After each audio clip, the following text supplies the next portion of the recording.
Hey, what's up everyone? My name is Jacob and welcome back to my channel. If you're new, please consider subscribing. But yeah, without further ado, let's get into the video. So essentially, this is my new keyboard that I got for Christmas, the Gk61. I absolutely love it. It's a really good keyboard. The only problem is, hold on, quick. Alright, so you'll see this.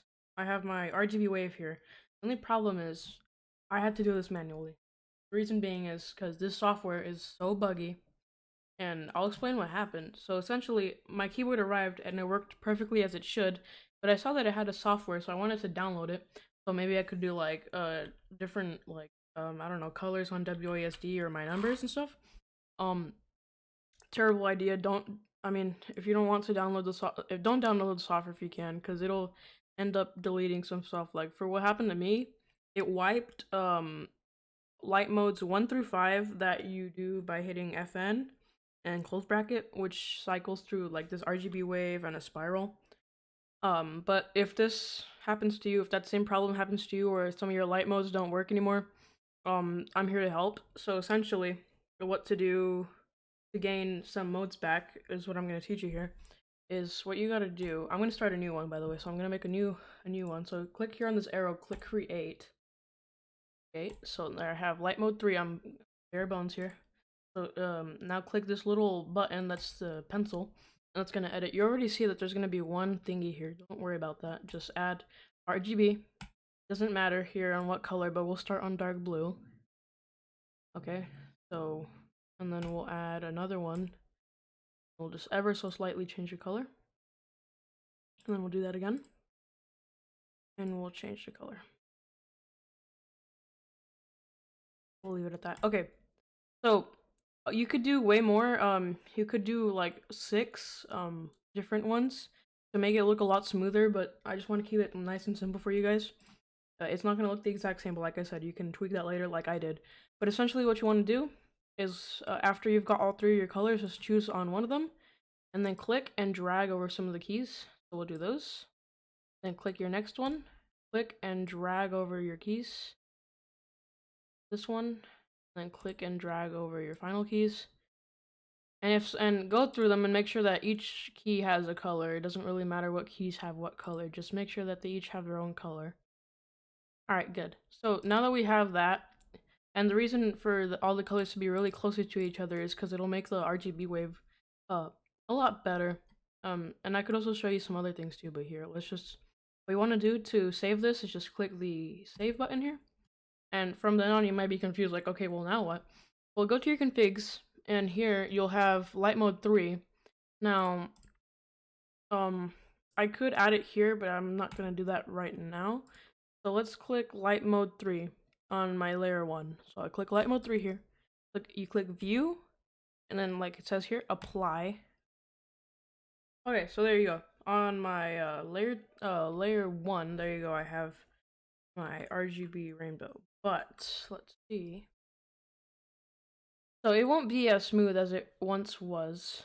But yeah, and I'm not really sure what I'm not gonna, or actually yes, let me just do this real quick. Confirm, save, and apply.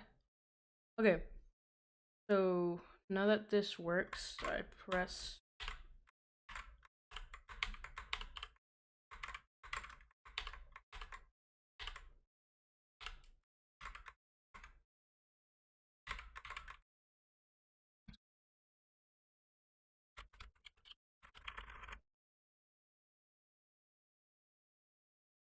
Okay, sorry about that, guys. I wasn't able to figure out how to demonstrate this to you guys, but essentially if you have some of your stuff wiped, you're still gonna have them there. There's just no way to, for me, since my stuff was wiped, there's no way to actually like use these nodes. And this, like I said, this software is really not great. It's confusing because you can hover over some stuff like this and it'll work.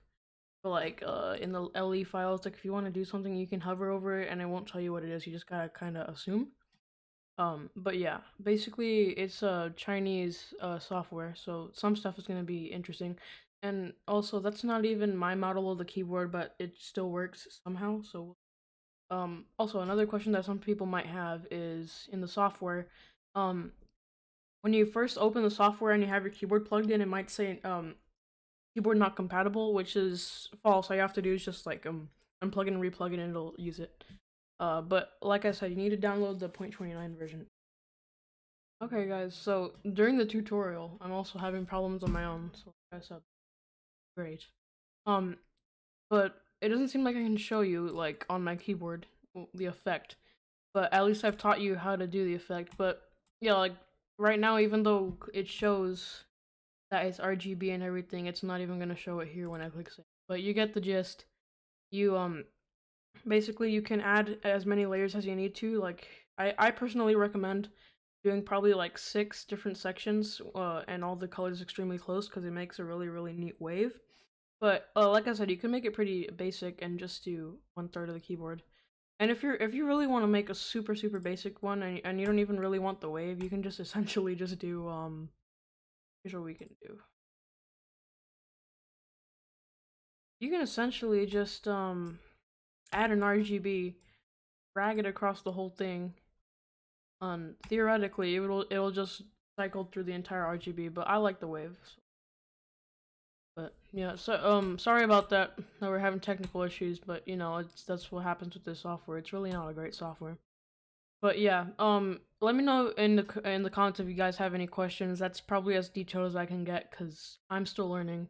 I barely got this keyboard 2 days ago, but I haven't seen too many videos about the software, and I thought I'd help some people out.